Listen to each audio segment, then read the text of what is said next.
Melansir dari Wikipedia, bintang Bayangkara adalah tanda kehormatan yang diberikan oleh pemerintah Republik Indonesia untuk menghormati jasa seseorang memajukan dan mengembangkan kepolisian negara Republik Indonesia. Penghargaan ini ditetapkan secara resmi pada tahun 1961.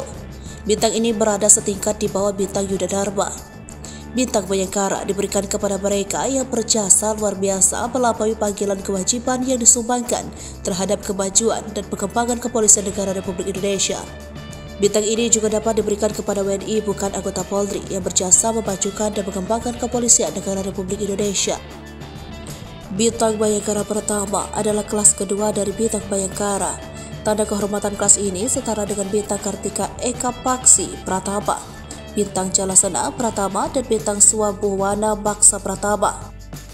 Berbeda dengan kelas utama, kelas ini hanya terdiri atas lencana dan miniatur saja. Bintang Bayangkara pertama berbentuk sama dengan Bintang Bayangkara utama, tetapi sinar-sinarnya berwarna perak. Selain itu, lingkaran padi dan kapas lambang Polri dan 3 bintang mewakili warna emas. Bintang kalung dan miniatur kelas ini berwarna dasar hitam dengan 5 lajur kuning yang membagi bintang menjadi 6 bagian yang sama.